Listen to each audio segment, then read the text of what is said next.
નમસ્કાર મિત્રો, સ્વાગત છે તમારું અમારી YouTube ચેનલમાં। તો મિત્રો, નાબાર્ડ દ્વારા ઓફિસ એટેન્ડન્ટની પોસ્ટ પર ભરતી જાહેર કરવામાં આવી છે। તેમના ઓનલાઈન અરજી ફોર્મ પણ શરૂ કરી દેવામાં આવેલા છે। તો આ ભરતી વિશે આપણે તમામ પ્રકારની માહિતી એક જ વિડીયોમાં મેળવી લેશું। પરંતુ તે પહેલા વિડીયો ગમે તો લાઈક અને શેર કરી દેજો। ચેનલમાં નવા હોય તો ચેનલને સબસ્ક્રાઇબ કરી દેજો। તો ચાલો મિત્રો, વિડીયોની શરૂઆત કરીએ।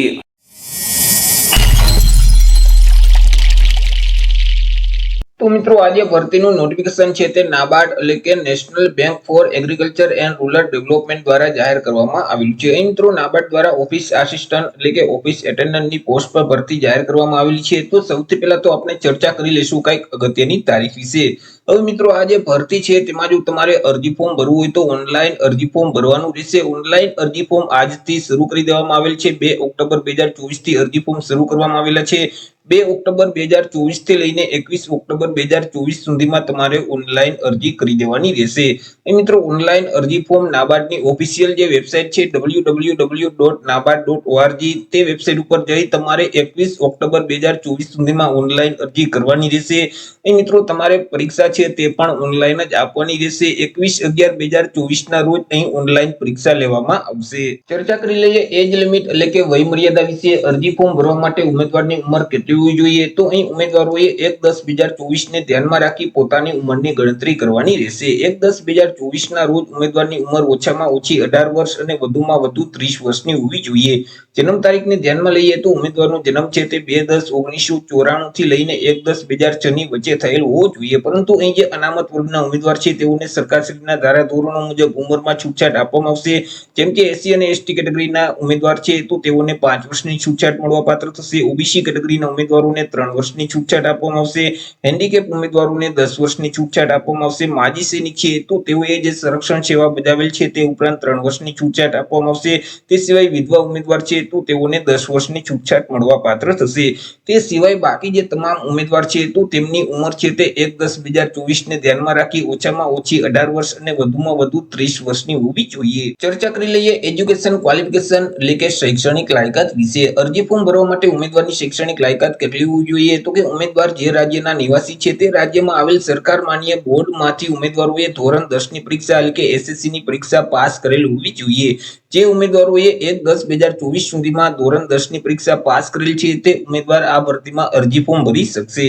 ચર્ચા કરી લઈએ એપ્લિકેશન ફી એટલે કે અરજી ફી વિશે કે ઉમેદવારોએ કેટલી અરજી ફી ભરવાની રહેશે। તો અહીં મિત્રો, જે SC કેટેગરીના ઉમેદવાર છે, ST કેટેગરીના ઉમેદવાર, હેન્ડીકેપ અને માજી સૈનિક ઉમેદવાર છે તો તેઓએ અરજી ફી ભરવાની રહેતી નથી, પરંતુ ઇન્ટિમેશન ચાર્જ છે તે 50 રૂપિયા તેઓએ ચૂકવવાનું રહેશે। તે સિવાય બાકી જે તમામ ઉમેદવારો છે તો તેઓએ અરજી ફી તરીકે રૂપિયા 450 પ્લસ જે ઇન્ટિમેશન 50 રૂપિયા ચાર્જ છે એવી રીતે બંને થઈ કુલ 500 રૂપિયા અરજી ફી ભરવાની રહેશે।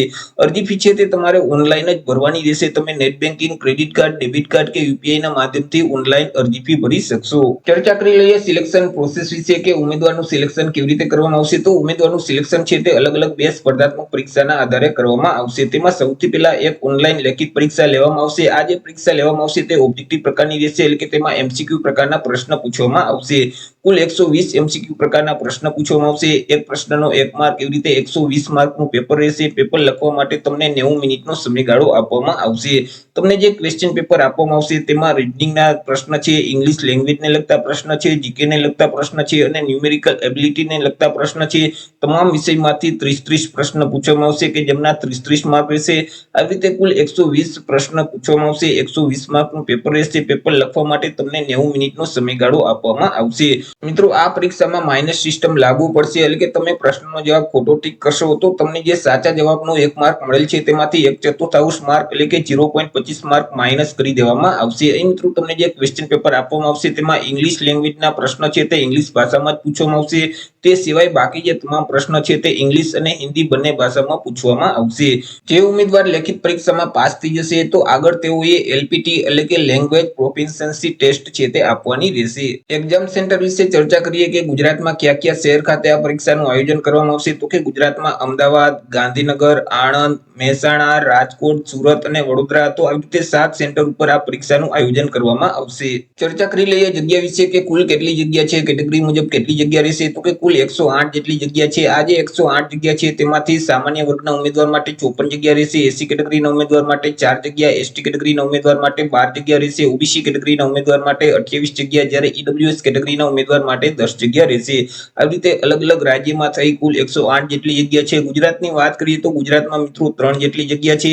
હવે આ જે 3 જગ્યા છે તેમાંથી મિત્રો સામાન્ય વર્ગના ઉમેદવાર માટે 1 જગ્યા રહેશે, ઓબીસી કેટેગરીના ઉમેદવાર માટે 1 અને ઈડબ્લ્યુએસ કેટેગરીના ઉમેદવાર માટે 1 જગ્યા રહેશે। આવી રીતે ગુજરાતમાં કુલ 3 જેટલી જગ્યા છે। ચર્ચા કરી લઈએ પે સ્કેલ એટલે કે પગાર ધોરણ વિશે। તો ઉમેદવારને જે શરૂઆતમાં બેઝિક પગાર છે તે 10,940 રૂપિયા મળવાપાત્ર થશે, પરંતુ અલગ અલગ નિયમ અનુસાર ભથ્થાઓ પણ આપવામાં આવશે, જેથી કરી મિત્રો અહીં શરૂઆતમાં જે મંથલી પગાર છે તે અંદાજે 35,000 જેટલો રહેશે। તો આવી રીતે મિત્રો નાબાર્ડ દ્વારા ધોરણ 10 પાસના ઉમેદવાર માટે ઓફિસ એટેન્ડન્ટની પોસ્ટ પર ભરતી જાહેર કરવામાં આવી છે। તો આશા રાખું છું વિડીયો પસંદ પડ્યો હશે। વિડીયો પસંદ પડ્યો હોય તો લાઈક અને શેર કરી દેજો, ચેનલમાં નવા હોય તો ચેનલને સબસ્ક્રાઇબ કરી દેજો। ફરી મળીશું એક નવા ટોપિક સાથે એક નવા જ વિડીયોમાં। ત્યાં સુધી જય હિન્દ, વંદે માતરમ।